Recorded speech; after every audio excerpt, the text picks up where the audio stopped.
Putin's secret plans have been revealed. The Ukrainian war has completed its first year, and the armies of the two countries continue to clash at full speed. In the last few months, the Ukrainian army has gained the upper hand over the Russian army. Against this, the Russian army was on the verge of disintegration and destruction. The morale and motivation of the Russian soldiers collapsed. They had no weapons and ammunition, and they were far from even basic needs due to the supply routes cut by the Ukrainian army. Despite all this negativity, the offensive operations of the Russian army continued senselessly during the occupation of Ukraine. Russia received support from only a few states. These countries, like Russia, are ruled by a dictatorship and subjected to Western sanctions. Perhaps the most important of these countries is Belarus. Belarus has hosted the Russian army since the beginning of the war, provided weapons were necessary, and Belarusian dictator Alexander Lukashenko stated that he was behind Putin and his war on every platform. Ukrainian officials and Western intelligence services have agreed in recent months that this support will go one step further. The predictions and intelligence that a new front would open in these days when Russia's war effort was completely failed against the Ukrainian army and the Russian army was almost on the verge of disintegration were shared with the Ukrainian general staff. A lot of information continues to come in support of the intelligence that Russia is planning an attack on Ukraine from the north via Belarus, and that this attack will not only be with the Russian army but also with the Belarusian army. But Lukashenko's statements show the opposite. Lukashenko says at every opportunity that Belarus will not be involved in the Ukraine war but will not spare its support for Russia and Putin. These statements must have angered Putin so much that he feels betrayed. And the biggest proof of this is some documents recently leaked from the Kremlin. Very serious allegations are made in documents that Vladimir Putin's executive office is preparing plans for the annexation of the neighboring country, Belarus. Leaked documents show Russia's plans to take full control of its closest ally by 2030. The resulting document revealed details of a creeping annexation by political, military, and economic means. The document, published in 2021, outlines plans to establish a so-called union state of Russia and Belarus that will seek to give Russian interests legal priority. Svetlana Tikhanovskaya, the leader of the Belarusian opposition living in exile in Lithuania, said that the union state is a threat to the Belarusian people and the Belarusian state. This unit plan is not an equal rights plan but a roadmap for the absorption of Belarus by Russia. This is impossible to do in a union state with Russia, as the aim is to get Belarus back on the path of democracy. So by whom and for what purpose were the leaked documents prepared? The document was prepared by the Presidency for Cross-Border Cooperation, a subdivision of the Putin administration, whose task is to exercise control over neighboring countries such as Estonia, Latvia, Lithuania, Belarus, Moldova, and Ukraine. The leaks of the documents coincided with Belarus' authoritarian president saying the former Soviet nation would create a new regional defense force amid conflicts in neighboring Ukraine. President Alexander Lukashenko developed close military ties with Russia, which used Belarusian territory to send troops to Ukraine at the start of what the Kremlin calls a special military operation nearly a year ago. Russia also maintains around 10,000 troops in Belarus, and the two countries regularly hold joint exercises as part of their military alliance. It seems that Lukashenko is not fully aware of the danger that is coming. Speaking at a meeting with the authorities, Lukashenko added that the country should create paramilitary units in every town or village that will act as a territorial defense to complete its 45,000-strong army in case of an attack, and that every Belarusian man should learn to use weapons if necessary, to protect his family and home.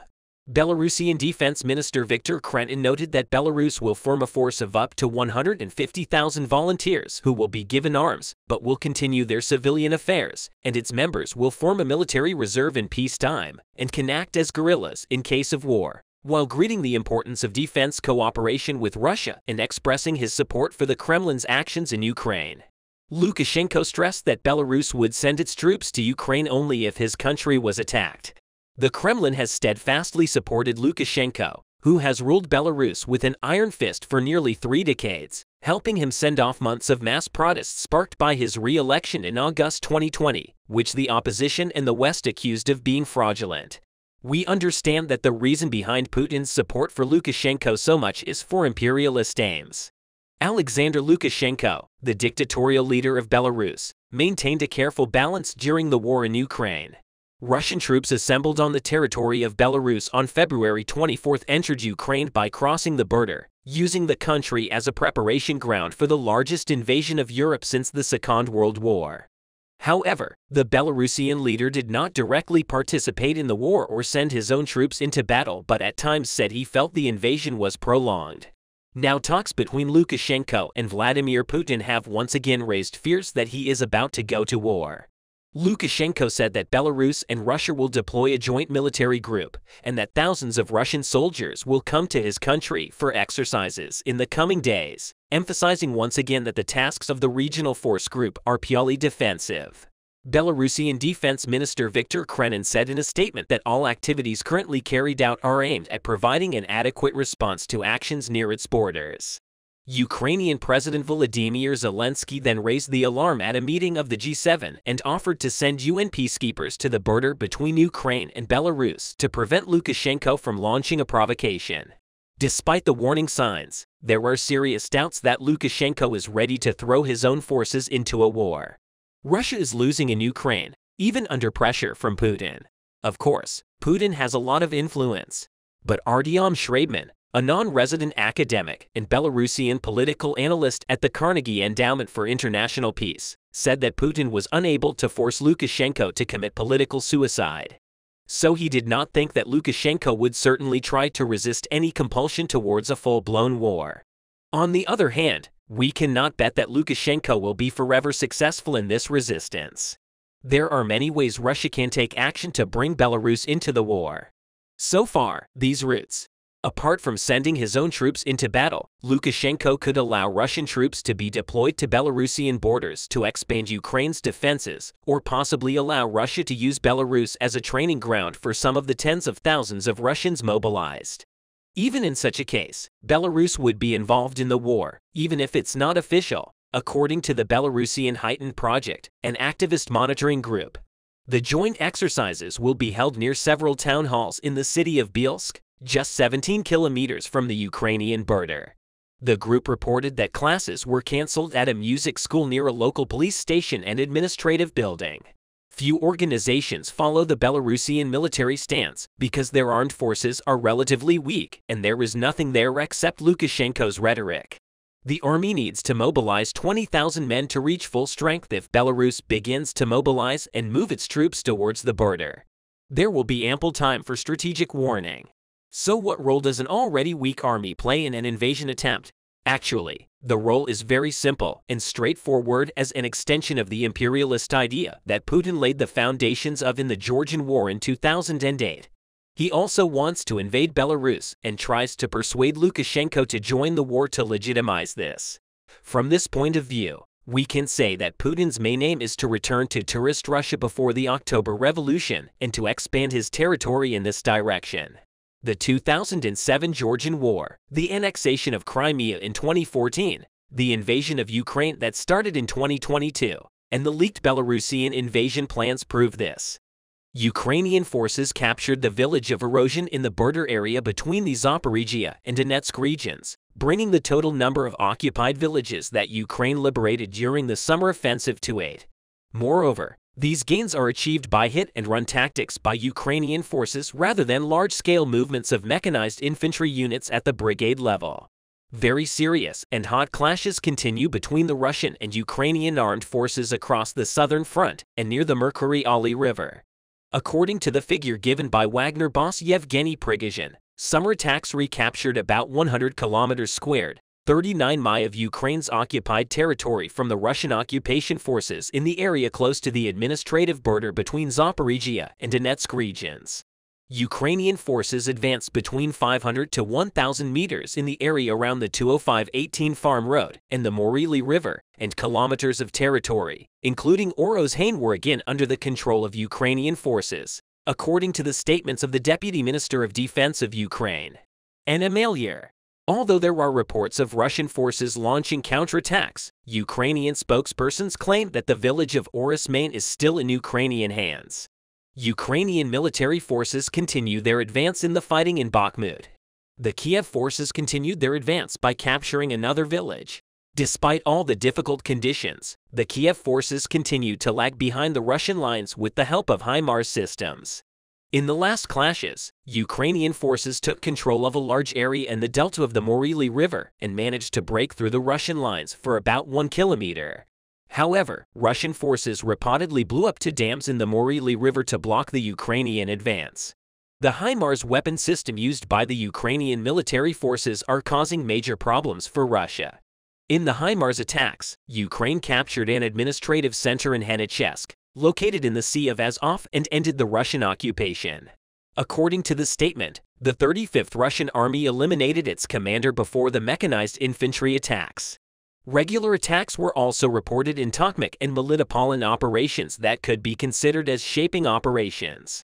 These regions are under Russian occupation in the Zaporizhia region. Although they are an important part of the land corridor, they have an extremely strategic importance.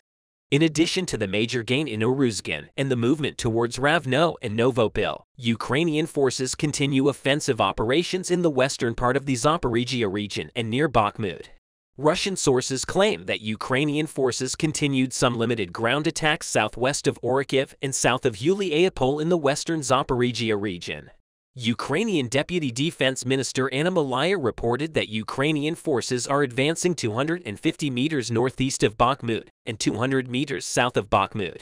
Russian artillery activity in other parts of Ukraine increased significantly to drive out Ukrainian forces. According to the statements of Major Vladislav Duder, representative of the Ukrainian Ministry of Defense, Russian forces regularly destroy small dams in the local areas of southern Ukraine to disrupt Ukraine's counterattack operations. Ukraine's Deputy Defense Minister, Anna Malaya, posted on Telegram on Tuesday that the enemy is doing everything to protect the captured positions. The Russians actively use offensive and army aviation and conduct intense artillery fire during the offensive. Our troops encounter continuous minefields that merge with anti-tank trenches. All this, combined with the constant counterattacks of enemy units against armored vehicles and the extensive use of ATACMS and kamikaze drones. Despite all this, Ukrainian troops advanced another 250 meters in the direction of Bakhmut in the Berdyev Reservoir area and another 200 meters in the direction of Toretsk in the Donetsk region in the Zaporizhia Oblast. The Ukrainian army retreated up to 1 kilometer in the direction of Berdyansk and has so far made a total advance of 3 square kilometers in the area. On the other hand, statements to the contrary continued to be made from the Russian side. The Russian Ministry of Defense claimed that its forces repulsed the Ukrainian attacks and inflicted heavy casualties. The Russian Defense Ministry said it had pushed back Ukraine across the Donetsk Oblast over the past 24 hours. Ukrainian troops have continued to attempt to launch an offensive in the South Donetsk direction near Bakhmut, the Russian Defense Ministry said on the Telegram channel on Tuesday. The Kiev regime launched an offensive on the college by troops hastily formed from the remnants of the Ukrainian brigades that had previously suffered heavy losses. 3 attacks, reinforced by Ukrainian troops with tanks and armored combat vehicles, were repelled in the last 24 hours in the Mykolaiv region. While the Russian bloggers feverishly supported Moscow, they showed little more concern than their mod. On Tuesday, Kremlin-linked Riber Telegram channel. Conflict continues in Ramenskoye salient. After heavy fighting for Mykolaiv in the village to change hands, the Russian armed forces nevertheless retreated to the southern outskirts. On other parts of the front, the situation is stable but difficult. The village of Harvest is under full control of the Russian armed forces, just like Rovno. While the Ukrainian formations, which changed their tactics a little after the first days of the offensive, are attacking in small groups. Vladimir Rogov, a Russian-founded Zaporizhia official and influential mill blogger, agrees with the Southern Vocational Command and Rebar that Makivka is in Ukrainian hands. Intelligence reported that as a result of another attack by Ukrainian formations, Russian troops withdrew to the southern outskirts of the village of Mykolaiv.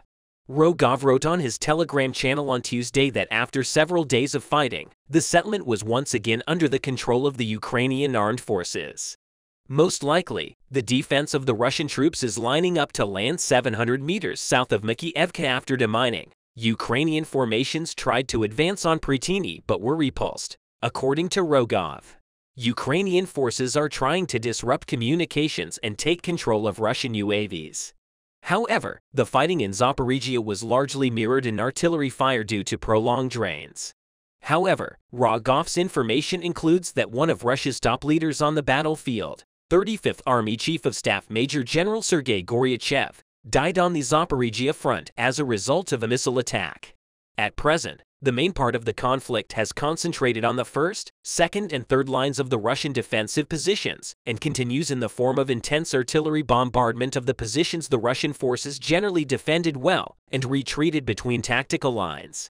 This maneuver defense approach is challenging for the Ukrainians. At the same time, it raises the cost of attack considerably. Ukrainian troops are conducting offensive and defensive operations in various spots of the front. These actions have become more than drilling operations. These are carried out in the form of full-scale movements of armor and heavy equipment to the Russian security zone. However, progress has been slow, as expected, due to minefields, Russia's anti-tank guided missiles ATACMS, kamikaze drones, and various obstacles. With the increasing Russian attacks, nearly 40 armed clashes took place in the last 24 hours in Lyman, Bakhmut, Avdiivka, and Marinka in the Donetsk region, according to Anna Malier, Ukraine's deputy defense minister, one of the key spokespersons for the attack. The armed forces are making gradual but steady progress. At the same time, the enemy puts up strong resistance, and at the same time, Ukrainian troops continue to advance in the east. Ukraine's summer offensive continues fiercely over Russian-occupied territory. Intense clashes have taken place at various points and will apparently continue to increase. It seems that we will continue to share with you very warm and important information from the front line in the coming days. Today, the attacks of the Ukrainian forces are being made to seize one of the most strategic areas of the hundreds of kilometers of front line. One of the most striking areas of clashes intensifying between Zaporizhia Donetsk was the vicinity of the Mokry Yali River and the Verbitsky outcrop. Since this area is a natural defense line, Ukrainian forces have spent a week trying to seize this area. As of today, we see that some steps have been taken to liberate settlements such as Blagodany Niskichny, Storozhev, and Makivka. Ukrainian forces are advancing towards Romanivka on both banks of the Mokry River. The village can be called a transport hub and a critical border in this region. The liberation of Staromlinsk essentially opens the direction to Mariupol. This is another critical point because the area from Velika Novoselivka to Staromalinivka is the so-called support strip of the Russian invaders. And this progress marks a breakthrough in this particular line, in this direction. The attack pattern created by the Ukrainian forces since the beginning of the week yielded results.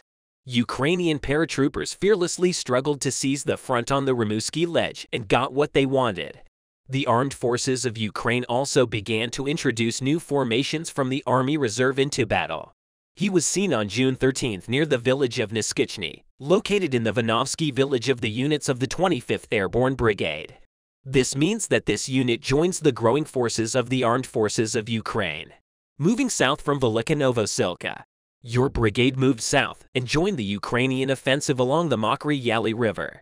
This means that Kiev is starting to send more forces to its offensive in the south. Forces from Kiev want to create and exploit a vacuum in the Russian defense. The maneuverable Ukrainian brigades may be just what is needed to capture this part of the front. Russian military propagandists have difficulty reporting to their bases about the alarming situation in the front in the Zaporizhia direction. According to military informant, one of the largest Russian military telegram channels, Ukrainian army units have taken complete control of a large part of the front line. With this victory, the Kiev administration succeeded in taking the Remensky village completely under its control. According to information from Russian sources, the invading forces are leaving the line of defense while retreats continue along the entire line.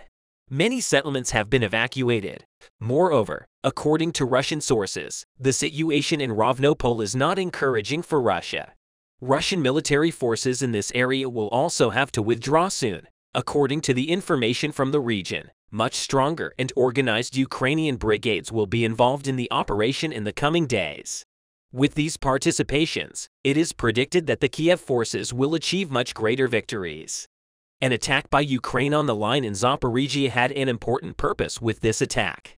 The Ukrainian forces wanted to push the Russians over Tokmak towards Melitopol and eventually the Azov coast.